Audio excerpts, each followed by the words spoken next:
Once upon a time, there was a girl called Shirley. She was about 7 years old, and she lived in a house with only her mum. But her mum was not the kind of person to take too much interest in her daughter, and she didn't really listen to Shirley, and she didn't really look at her. She tended to just talk to her, even though she was doing other things. So when Shirley was having breakfast, Mum was washing the dishes, talking to her. "Shirley, make sure you eat your breakfast. Shirley, did you do your homework for school? Shirley, eat all your food and go and put your clothes on." "Yes, Mum." Shirley was quite used to this because Mum always talked to her without looking at her. And most of the time she even had her back turned to her. So when Shirley was doing her homework, Mum was watching telly. "Shirley, have you finished your homework? Quickly, finish it, then go to bed." When she was brushing her teeth from the other room, "Shirley, have you brushed your teeth yet? Come on, hurry up." When she was in bed, her mum would come in and be tidying the room a little bit, talking to her. "Quickly, get to sleep." So this was just something that she was used to.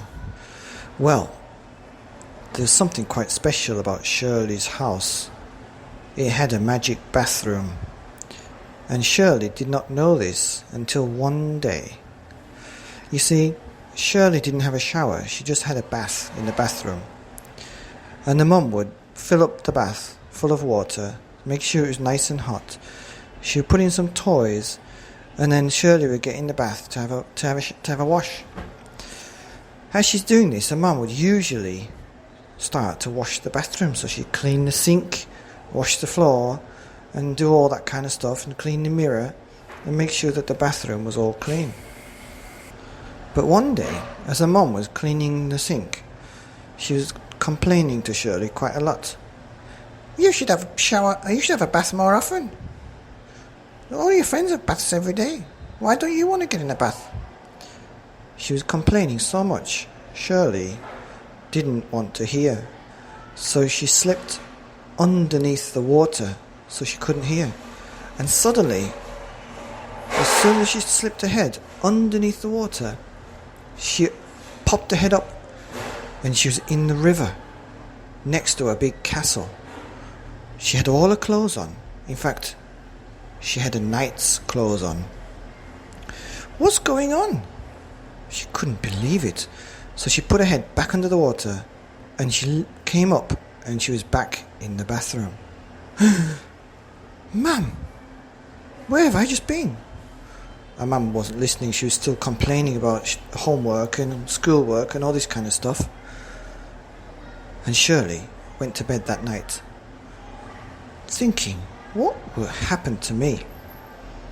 She couldn't wait till the next time she had a bath to see what happened again.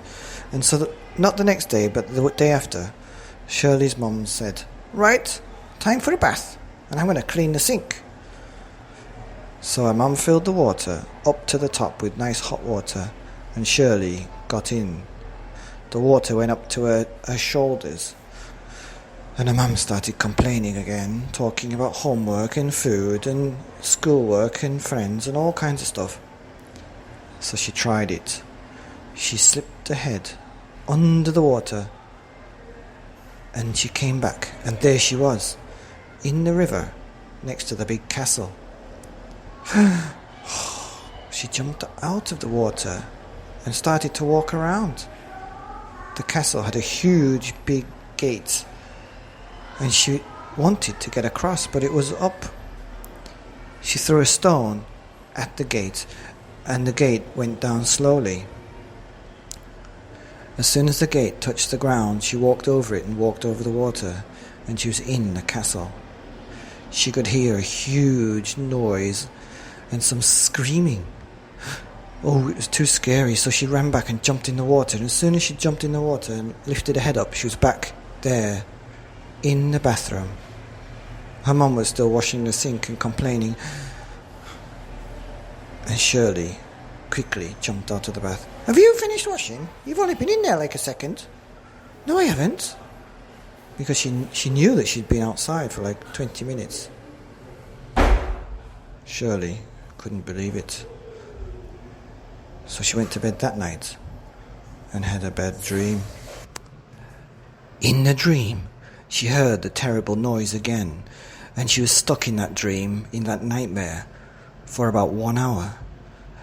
But the funny thing is, in the dream, she got to walk around the castle, and she could hear the screams, and she saw that it was a princess stuck in the tower, and the terrible noise was a huge dragon wrapped around the tower, trying to breathe in there and get the princess.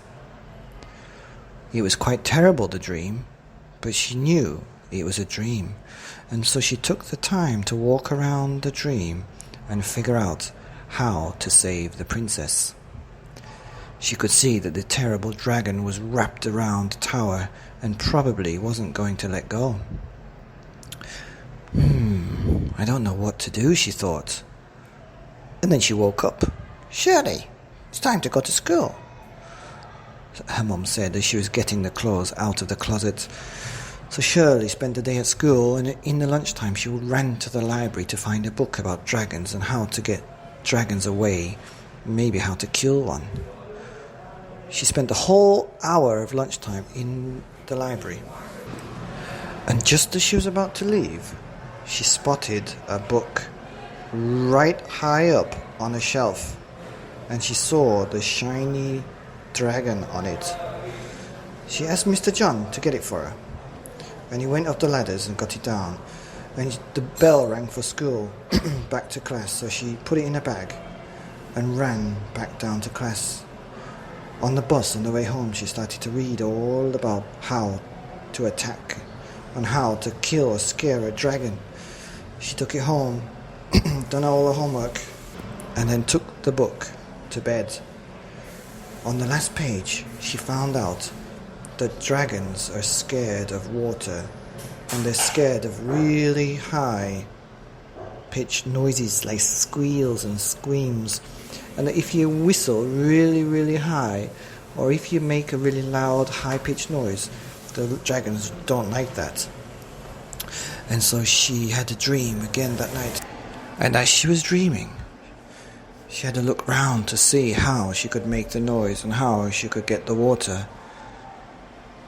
She knew it was just a dream, and even though she could hear the screams of the princess and the roars of the dragon, feel the fire, she knew she would wake up soon, so she had to work fast. She knew she was wearing the knight's armor, so she could take off her helmet, fill that full of water, and if she could somehow swing it and throw it at the dragon, it might work. But what about the noise?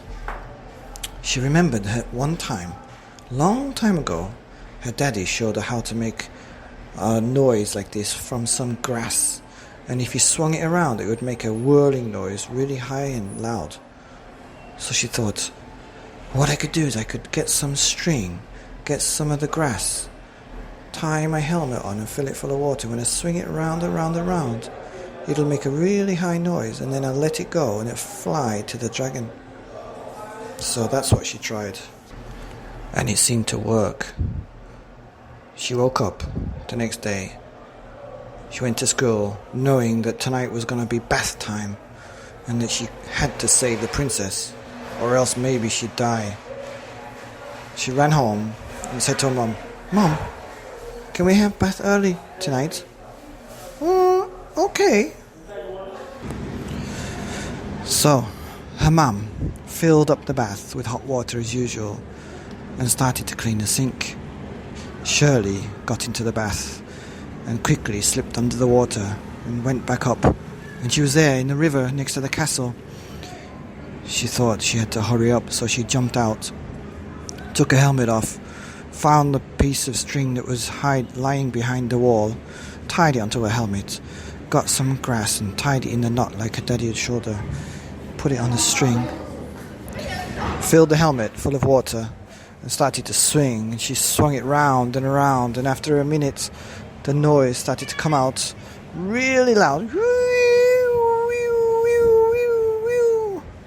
She looked up at the tower with the dragon wrapped around. He stopped breathing fire. His head turned and looked straight at Shirley. Oh my gosh. And she swung faster and faster, and the noise got louder and louder, and soon the dragon looked scared. His head started shaking, and he covered his ears with his big wings, and he jumped off the tower and flew away. She didn't even have to throw the water at the dragon, so she stopped swinging it, and she held it in her hand. And she looked up at the princess, who was looking out of the tower to Shirley with a big smile and a look of relief on her face. But then, as she was looking at the princess's face turned really scared, and she said, "Look out!" The dragon flew back and tried to blow the fire at Shirley and tried to grab her, but she ducked. Shirley knew she had to swing the water again and again. She swung it round and around and around, and the noise was coming, and the dragon grabbed its ears so it couldn't fly, and it fell on the ground just in front of Shirley, and she let go of the helmet full of water, and it flew right and hit the dragon in the belly, and the water splashed all up his belly and onto his neck, and the water made the dragon start to melt. The dragon flew off, and Shirley could watch it flying away into the distance and knew that it wasn't going to come back. She ran up the tower, opened the door to the princess, and the princess said, "Thank you so much, you saved me. I don't think the dragon's going to come back again." "I hope not," said Shirley, "and if it does, get some water, and here, I'll show you how to make this high-pitched noise." So Shirley taught her how to do it. And the princess told her daddy, the king. And the king told all the soldiers and all the men. So they all had these whistles that they could swing. And they all had water that they could swing. So that if dragons came back, they could defend the castle and the princess. And Shirley was happy because she'd done this. And she went back and jumped in the river and disappeared. And came back. And she was in the bathroom with her mom. And her mom was looking at her saying, "You were under the water for a few minutes. Are you all right?" And she said, "Yes, I am." And so now that Shirley knew she had this magic bath full of water, every so often, maybe once a month, she would go back under and just come and check that the castle was all right. And every time, there were no dragons. So she knew she'd done a good job. She'd been able to save a princess from a dragon. So now she had to work out how to get her mum to look at her when she spoke to her. And that's just another story. The end.